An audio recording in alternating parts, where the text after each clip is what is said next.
Hello students, आपको एक और अपडेट मैं आपके लिए लेकर आया हूं। वो अपडेट ये है कि फाइनली आपके थर्ड ईयर के एग्जाम्स कैंसिल हो चुके हैं।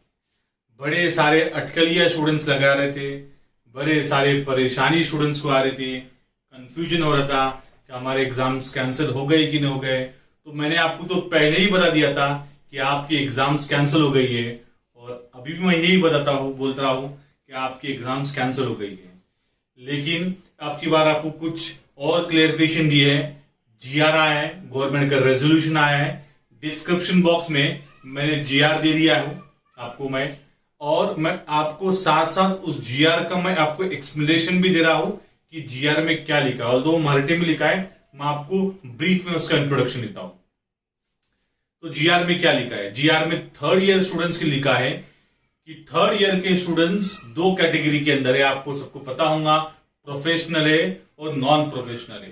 प्रोफेशनल में हमारे मेडिकल एग्जाम्स, आर्किटेक्चर, इंजीनियर वगैरह आते हैं, और ये हमारे नॉन प्रोफेशन के अंदर बीकॉम के स्टूडेंट्स आते हैं, बीए के स्टूडेंट्स आते हैं। ठीक है, तो अब नॉन प्रोफेशनल एग्जाम्स के लिए जिसकी थर्ड ईयर की एग्जाम्स है, वो थर्ड ईयर की एग्जाम्स कैंसिल हो गई है। लेकिन जो थर्ड ईयर के स्टूडेंट्स है, ये दोनों की एग्जाम कैंसिल हो गई, प्रोफेशनल नॉन एग्जाम प्रोफेशनल की। पर हम नॉन प्रोफेशनल की बात करते हैं, तो नॉन प्रोफेशनल की जो हमारे बच्चे हैं उनकी एग्जाम्स कैंसिल हो गई है। लेकिन कैंसिल होने के बाद में स्टूडेंट्स को यह करना पड़ेगा कि कॉलेज में, यूनिवर्सिटी में उनको मेल करना पड़ेगा। ठीक है, राइटिंग में मेल करना पड़ेगा, और मेल करके ये बोलना पड़ेगा कि मैं अपने एग्जाम्स को कैंसिल करने का ऑप्शन तय कर रहा हूं, क्योंकि मैं ये पोजीशन में नहीं हूं एग्जाम देने के, कोविड की सिचुएशन की वजह से। तो मैं राइटिंग में ये मेल डालूंगा कि मुझे एग्जाम्स कैंसिल करनी है। तो यूनिवर्सिटी आपको रिजल्ट देगा उसके हिसाब से, जब कभी देगा तो यूनिवर्सिटी देगा आपको, पास का रिजल्ट देगा। और वो पासिंग कैसे होंगी? On the base of averaging करके, यानी पहले जो मार्क्स आपने लिए हैं इंटरनल के एग्जाम्स और उसके एसवाई के एग्जाम्स, उसके बेसिस के ऊपर आपका एवरेजिंग करके मार्क्स मिल जाएंगे, आपको पास हो जाओगे आप।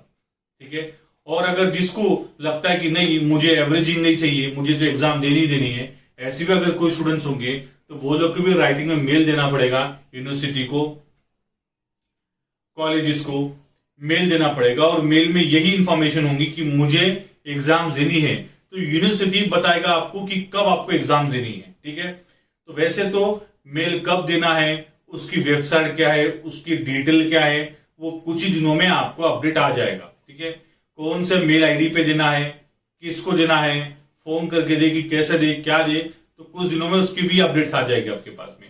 लेकिन ये तो श्योर है कि आपकी एग्जाम्स कैंसिल हो गई है। बस आपको ये दो काम करने हैं। अगर आपको देना है एग्जाम, तो राइटिंग में आपको एप्लीकेशन, मतलब राइटिंग में आपको मेल देना पड़ेगा, और अगर नहीं देना तो उसके लिए भी देना पड़ेगा। ठीक है, दोनों भी कंडीशन में आप पास हो। लेकिन अगर आप एग्जाम देते हो राइटिंग में, अगर आप एग्जाम देते हो आगे चल के, जब भी कोविड की सिचुएशन नॉर्मल होती है, तब आपके रिजल्ट आएंगे। ठीक है, जो लोग को एग्जाम देनी है, और जो लोग को नहीं देनी है तो लोग बस मेल कर दो, मेल करके आपको एग्जाम कैंसिल होने के बाद में आपको मार्क्स मिल जाएगा, आप पास हो जाओगे। ठीक है, ये एक बात हो गई।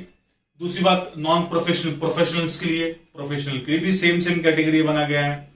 अब हम बात करते हैं 80-80। अच्छा, जो मैंने जो कंडीशन बताया आपको, प्रोफेशनल नॉन प्रोफेशनल है, तो वो वही बात के लिए बताया, वो उन्हीं के लिए एप्लीकेबल है जिनका कोई भी बैकलॉग नहीं है, यानी कोई भी पेंडिंग पेपर नहीं है। अगर आपका पेंडिंग पेपर होगा तो आपको ये एग्जाम्स कैंसिलेशन का पॉइंट आपके लिए एप्लीकेबल नहीं है। ठीक है, आपको एग्जाम देनी है, वो कुछ दिनों के बाद में आएगा। मेरा मतलब ये, मैं थर्ड ईयर में हूं और मेरे कुछ एग्जाम्स बाकी है, या मैं थर्ड ईयर में हूं, मेरे एक दो पेपर बाकी है, ऐसा भी अगर किसी का है, वाईडी है, बैकलॉग है, एटीकेटी है, तो उनके लिए क्या, उनका अपडेट 2-4 दिन में आ जाएगा। फिलहाल में हमारे पास में जो इन्फॉर्मेशन है वो यही है, और मिनिस्टर ने यही बोला है, हमें महाराष्ट्र के मिनिस्टर ने यही बोला है, उदय सामंत सर ने, कि अब तक जो एटीकेटी के बैकलॉग के स्टूडेंट्स, वाईडी के स्टूडेंट जो है, वो अपडेट कुछ दिनों के बाद में उनके लिए आ जाएंगे। ठीक है, तो इतना ही बोला था आपसे। ठीक है, okay, thank you so much.